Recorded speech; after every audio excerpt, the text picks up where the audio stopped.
Please fire Adam Gase.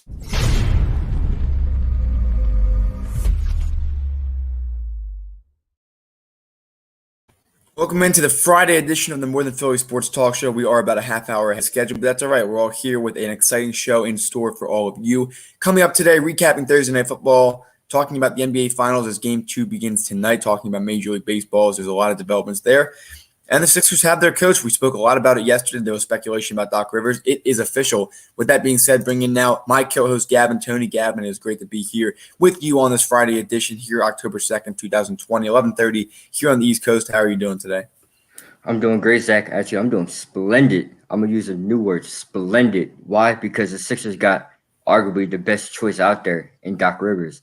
But I agree with you. They need to fire Adam Gase, but we'll get into that a little bit later. But Zach, I'm splendid. How about you? I'm good. Like you said, I'm happy the Sixers made a good decision. We're going to hope that this actually holds to fruition the way that we hope it does. In the city of Philadelphia, in the last year and a half, we've had 3 head coaching changes. We've had the Flyers, we've had the Phillies, and we've had the Sixers. And guess who's next? The Eagles. You think so? Sooner or later, we'll have to talk about that. Everyone knows my thoughts on that. But let's get started with it, Gavin. Thursday night football. We knew it would not be a fun game. It was not horrible. Combined 3 interceptions, a couple turnovers there, a lot of bad coaching. Melvin Gordon kind of looked good on playing against him in fantasy. So that's not good. Pick 6 for the Jets.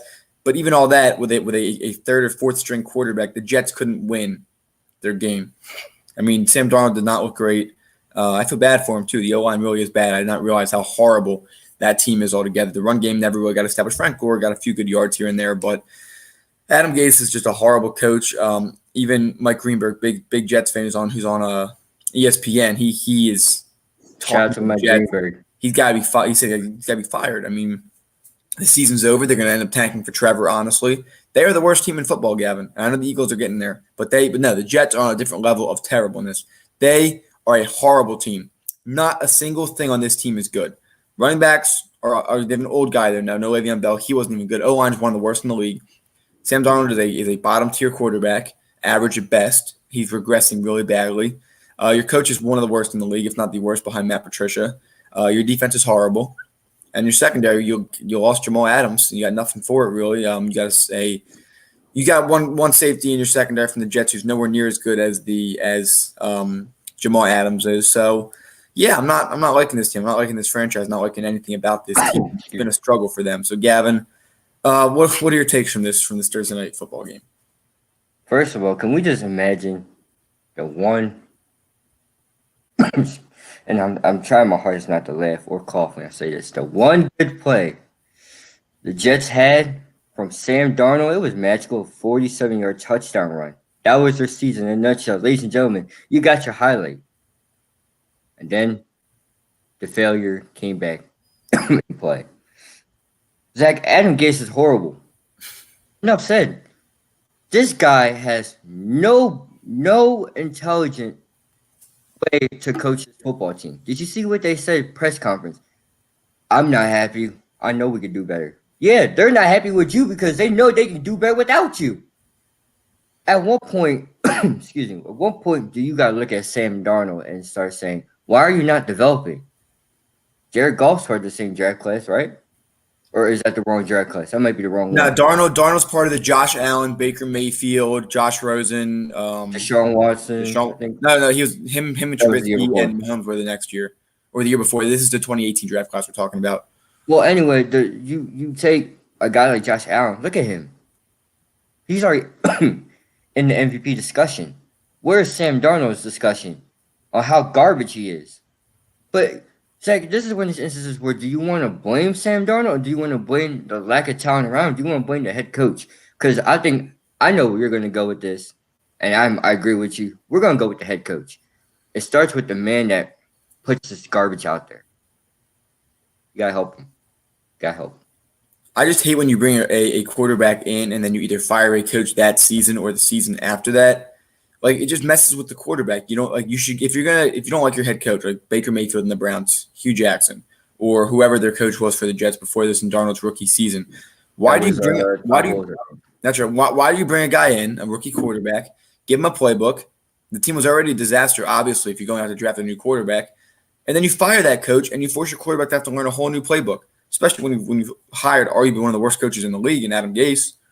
I think it's stupid. We're talking about Baker Mayfield. They're 2-1 right now. Yeah, they beat two teams that really aren't that good, the Bengals and the football team. But in the reality of this situation, I mean, Kevin Stefanski's making them look good now. He's had a bunch of coaches. He's not regressed right now. He regressed last year, but this year he doesn't look too bad, at least so far. Week 1 was a disaster, but week 2 and 3 he looked good. So you take that and you put that together. Baker Mayfield wins the games that they're supposed to win. He might not beat the Ravens, might not beat the Steelers, but he beat the football team, he beat the Bengals, since things the Eagles can't do. But sticking with this topic, Josh Allen is above and beyond doing really well. 58, 59% completion percentage for his career. This year he's doing a lot better. They gave him weapons, Gavin. They give him weapons and he does well. It's a huge key right great there. Defense, great coach in my opinion. Again, stability with that coach. He came in there with Sean McDermott there, and they let him play, right? They didn't change up the coaching staff. The Jets, top to bottom, horrible organization, horrible talent, horrible everything. And you can't blame Sam Darnold when the whole team collapses around him. What's he supposed to do?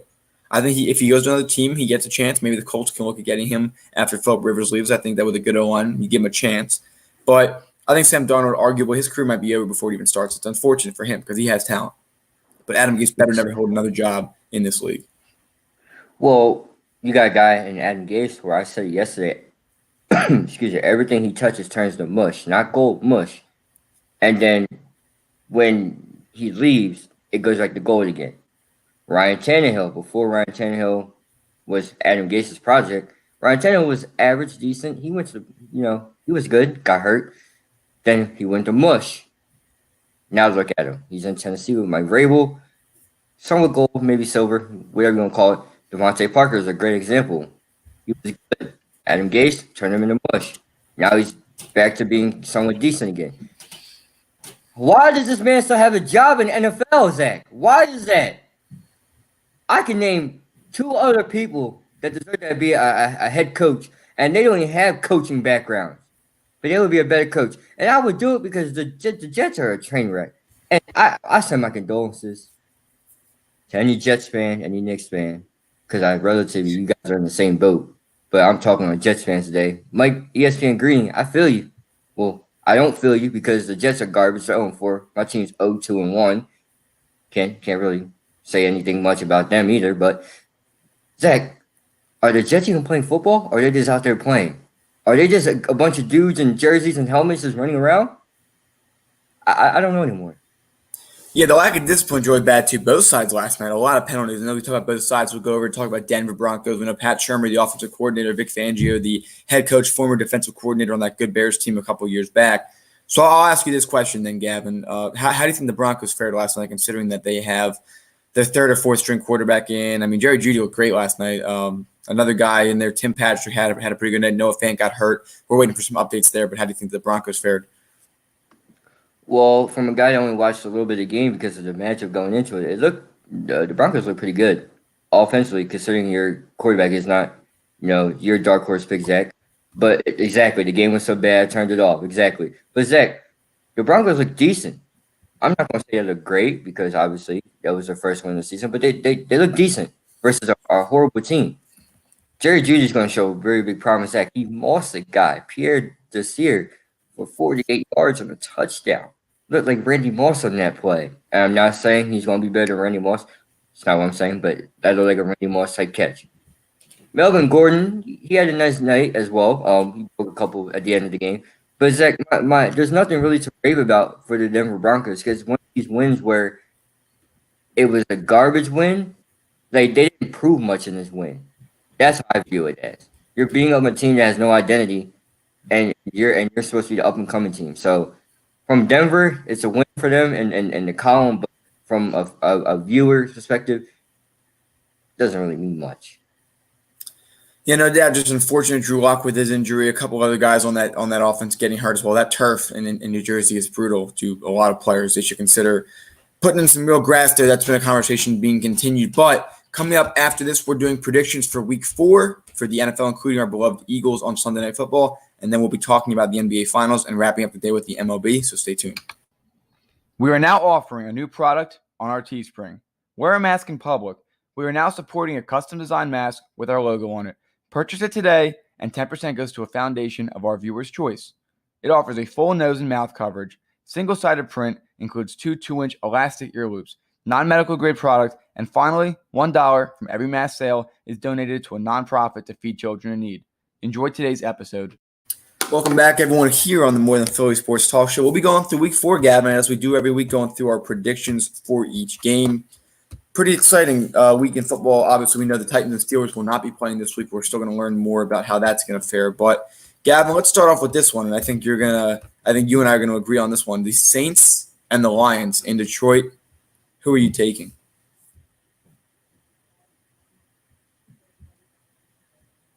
You, Gavin. Do I have to? Feels like Zoom class over again. I'm taking the Lions on this one, Zach. Something tells me that Drew Brees is going to struggle.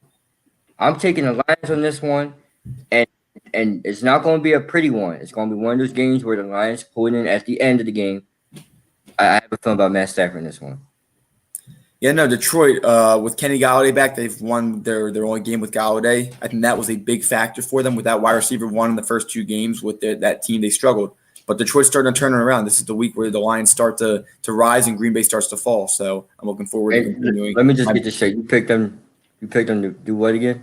Zach? I picked the Lions to win the NFC North, and we're going to see what happens. Okay. Kenny Galladay's healthy. Let's see what happens. It's a really easy schedule. Coming up next here, Gavin, the Chargers and the Buccaneers. I'm taking the Buccaneers in this one pretty fairly, but I think Justin Herbert will have a good game, but will have a costly turnover towards the end. I'm going to roll with the Buccaneers on this one. Justin Herbert, I still am not a firm believer in this guy. Even though his debut was pretty good, but there's nothing I like about this team around Justin Herbert right now. I think they're missing a piece, but roll with the Bucs on this one. And now the Jaguars and the Bengals. I'm not sure who I'm taking on this one because the Jaguars look good at the first 2 weeks, and last week they fell off. But I think they're going to bounce back this week. I'm going to take the Jaguars by, I'd say, a game-winning field goal over the Bengals. Well, I'm going to take Joe Burrow, and the reason why is he's been coming close every week on getting his first win versus the Browns on Thursday Night Football. That game actually didn't disappoint, Zach. You lost by, 4 or 5 points? Then last Sunday, as you could tell, we tied with Joe Burrow. So I'm going to roll with the Bengals in this one. Joe Burrow can move the ball down the field. He's going to be promising in years to come. Yeah, no doubt. So now the battle of 0-3 teams. Who would have thought? Vikings and the Texans. Gavin, who are you taking in this one? It is in Houston. I'm going to take the Texans on this one. Deshaun Watson's not going to go down easily. Last week, he kind of looked good last week. Then the Steelers flipped the switch and the narrative changed and they ran off with it. But the reason why the Texans are 0-3, Zach, is tough schedule. Tough schedule. You had Baltimore and you had the Chiefs back-to-back weeks. That's a slap in the face. And then last week, and you don't have your number one guy, but they're going to win column this week. You know, I'm taking the Texans too. The Vikings, in my opinion, are just a lost cause, and their defense is not as good as it used to be. And now coming up next year, the Dolphins and the Seahawks. I'm sensing a shootout in this one, but I am taking the Seahawks because they've been so great. Russell Wilson throws for 3 or 4 touchdown passes. I'm taking the Seahawks because Russ is dangerous. It's in his Instagram name. But, Zach, the storyline for this one, I'm going to write it for you, and I'm going to go hot take on this one. There's going to be a Tua sighting this game. Ryan Fitzpatrick, the 2-week hero, the 3-week hero, whatever you want to call him, is going to fall off, and Tua's going to come in this game. All right, we'll see. They're 1-2 here right now, an opportunity to go to 500. The next game here on our list, the Cleveland Browns visit Arlington as they go up against the Dallas Cowboys. Gavin, who are you taking in this one? I don't like Baker Mayfield that much. I don't like the Cowboys either. I'm going to roll with the Cowboys on this one. The Cowboys offensively has talent, has potential. The Browns defense isn't the worst, but it's not the best. But the Cowboys defense isn't the best either. Secondary's too young, defensive line stinks, and the linebacker core is injured. Zach, you talk about shootout. This is the potential one right here. Most definitely. I think Chidibo Awuzie is still struggling with an injury, which means that Odell and Jarvis are going to be getting some lower quality or Young and Diggs corners on them. I think Baker Mayfield's going to be able to recognize them And I am going to take the Browns here. I think they have a better coaching staff. They're smarter. Mayfield is not better than Dak Prescott, but I think that the coaching staff is better built and better equipped, especially with Kareem Hunt coming out of that backfield. It's that run game, Zach. That run game versus a team that can't really stop the run to save his life, that's going to be the scary part. For sure. And coming off of their first win of the season, the Panthers and the Cardinals coming off a shocking loss against Detroit. Cardinals and Panthers, Gavin, who are you taking in this one? I'm going to take the Cardinals. The Cardinals going to bounce back. Had a little hiccup. Kyler Murray always had a hiccup. Last year, first year versus Detroit, he tied with them. Zach, he tied with Detroit, and he lost from this year. No surprise. So I'm going to roll with Kyler Murray on the bounce back. I'll agree with you on that one. I think that the Panthers, especially without Christian McCaffrey, have really struggled. They won last week, a good win, but I do think in this battle, the Cardinals are the better team. Assuming that DeAndre Hopkins is able to be healthy and able to be on the field. He's still with an ankle injury right now, but they should be clear for that. Coming up next here, Nick Foles against his former coach, Frank Reich, in the Bears and Colts game in Chicago. Gavin, who are you taking on this one? I'm going to take the Colts on this one.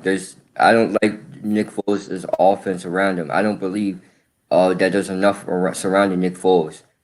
Yes, you can say that he came back and beat the Atlanta Falcons, but Zach, that's the narrative. Everybody's coming back to beat the Falcons this year, regardless. I'm going to roll with the Colts. Because they're just talented more. And call me crazy, but Phillip Rivers actually looks nice rolling in that Colts offense. He has an offensive line now. I'm going to roll actually with the Bears here. I think that Nick Foles, as long as he keeps his protection, it's a tough defense he's going up against, but tough defenses don't really knock down Nick Foles. So with that being said, I do think he has the good weapons, whether it be Anthony Miller, whether it be Allen Robinson. Tariq Cohen is out for the year, so David Montgomery and Cordell Patterson need to step up for them. But I do think that with Frank Reich knowing Nick Foles as well as he does, he still is not going to be able to overcome that. I think Phillip Rivers gets baits into at least one or two interceptions, which is going to be costly. Gavin, whoever wins the turnover differential in this game wins it, and I think it's more towards the Bears than the Colts because of Rivers' interception issues. But just the defense of the Colts gets stuck on a lot. They're a young defense. They got a great linebacker in Darius Leonard, and I like Malik Hooker patrolling the secondary. And they got DeForest Buckner on the defensive line that everybody just magically just forgets about. So I don't like how Nick Foles is on this Bears offense because you lose Tariq Cohen and you don't have Cordell Patterson, and Allen Robinson is having problems with contracts. So who knows where his head's going to be at. But expect Jimmy Graham to get a lot of catches. Nick Foles likes those tight ends. Coming up next here, the Baltimore Ravens and the Washington football team. The game is in Washington. This is going to be a fun one. Not necessarily because Washington's a good team or anything like that, but because that front line against Lamar Jackson, it's going to be interesting to see how they contain them, but the Ravens still are going to win this game pretty handily. I'm going to go with the Ravens because, number one, Lamar Jackson, you owe me from last week in fantasy football. You owe me big time. All right, I should have put Aaron Rodgers in but didn't do it. But Zach, this is going to be a bounce-back game for the Ravens. You get embarrassed by your kryptonite on Thursday, and you come back against your team or your state rivals. You want to call them that? So I'm gonna roll with Baltimore, and they're going to win by 30 points. 30. Yeah, we'll see. It'll probably be a blowout close to that. Dwayne Haskins will get benched at some point in that game. Coming up next here in Los Angeles, the Rams and the Giants. I'm taking the Rams. Not really a question there. Taking the Rams, but Darius Slayton has a nice day. Do you think that Danny Dimes gets benched at some point in this game? No. Daniel Jones is the future. You're going to let him ride it out. Coming up next here, the Patriots and the Chiefs. This is going to be a good one in my opinion, but the Chiefs' defense has shown up this year. Their offense has been superb. I'm taking the Chiefs in this one. If you can control the running game, something that Baltimore has struggled with last week, I'm gonna roll with the Panthers. This kind of has upset written all over it. All right, we'll see what happens going into that game. Here, the next 425 game, the Bills are visiting Las Vegas. Give me the Bills. I have Stephon Diggs. He's going up against that terrible secondary. He needs to go off for me. So I'm pulling for the Bills. They're the better team in this matchup. The Raiders are a good team this year, but unfortunately, I just think that this is a situation where honestly, the Raiders just are outmatched. Well, Zach, before I get my pick, that is a great question. Who would you bench Dwayne Haskins for? Alex Smith? Kyle Allen.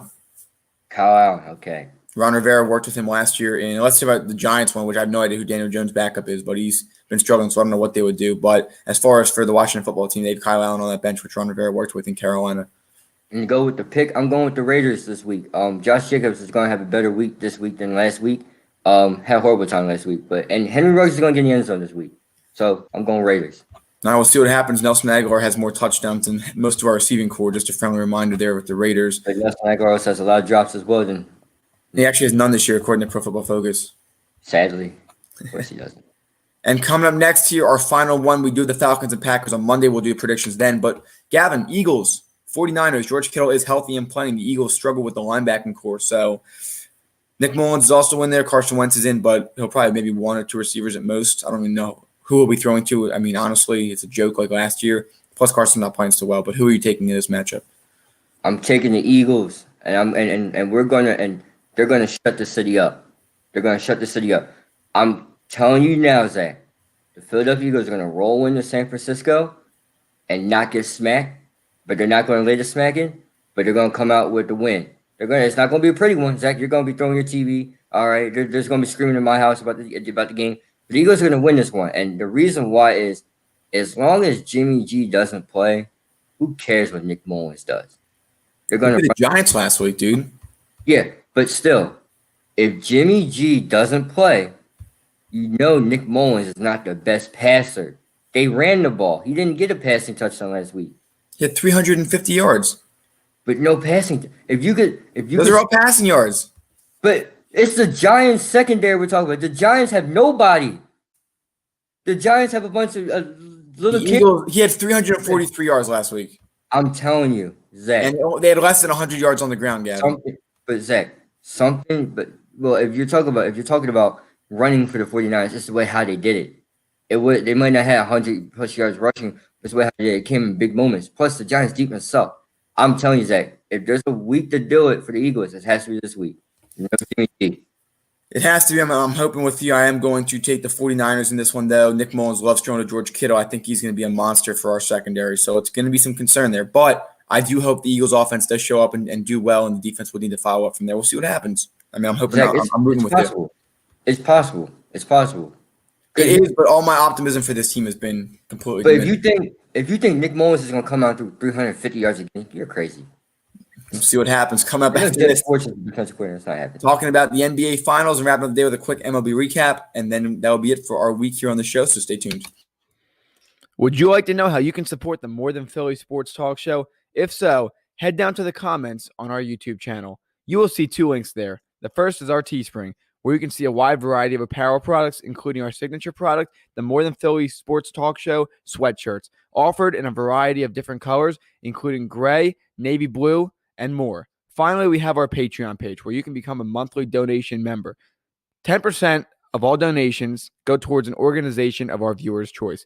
We hope that you enjoyed today's episode, and if you can't donate, that's okay, because you can always share this. And welcome back here on the More Than Philly Sports Talk Show Friday special edition. Gavin, NBA Finals Game 2. Goran Dragic is out. Bam Adebayo is unknown for his status tonight, but for the most part, the Lakers look to be pretty healthy going into tonight. Well, I know that makes you happy because it sure as hell pisses me off. Ladies and gentlemen, the reason why I'm still picking the Heat tonight is because the Lakers cannot shoot the ball like they did in Game 1. And the people that are relying on to shoot the ball, Zach, Kyle Kuzma, Danny Green, what? Are you telling me these guys are going to come out and be lights out every game? It's not happening. Kentavious Caldwell-Pope, is that happening? No, it's not. Zach, the key to the Miami Heat winning tonight, and it's going to be harder if Bam Adebayo doesn't play. The key for them to win is obviously you got to be less lackadaisical on defense. You got to close out. You got to get there. You got to get there when they're about to shoot the threes. But Jimmy Butler, you're going to have to be turned into the killer now. You're going to have to be the killer. You and you're going to have to get help from Tyler Hero and Duncan Robinson. Everybody's going to have to help you get this game tonight. They might lose if Bam Adebayo is there as a decoy. It might make it easier just to guard Anthony Davis, but if not, it's going to rely on the Lakers shooting to win. But I'm rolling with the Heat tonight. I'll take the Lakers. I think it's going to be a closer game for sure, but I think it's going to be a scrappy defensive effort by both teams. I think both teams will continue struggling to shoot. But if there's just one player on the Lakers outside of their two superstars catches fire, it's over. They're just a better team. They're outmatched. But like you said, Jimmy Butler, great player. The rest of the team follows along. if the bench guys step it up, I expect Andre Iguodala to step it up tonight. If Bam Adebayo's out, especially, you need more spacing, more shooting on the floor, so your athletic guys can, like Derek Jones, can work inside if Adebayo's out. But you might have to go small, honestly, which is dangerous. But look at how it works for Houston temporarily. If Adebayo's out for 1 or 2 games, temporarily, small ball against the Lakers works. All right, the Houston Rockets showed that in 1 game in the previous series. So honestly, they can give it a try, see if it works, see if they can use their speed to outmatch the Lakers. They would have to go small as well, which their version of small is Anthony Davis at the 5, and then you just have a few other guys that are smaller, and they're 3 guards. And so it's going to be a coaching effort. If they win tonight, it's going to be a result of Eric Spoelstra and Jimmy Butler's efforts. So we'll see what happens. I'm excited to see what happens, but I am still taking the Lakers tonight. Well, Zach, I want to remember. There should be a stat, ladies and gentlemen. There should be a stat line for how many times LeBron James complains and whines tonight, and how badly the Lakers complain and whine. That's going to be a new stat. It's going to be, and it's not going to be like a check. It's going to be time of whining.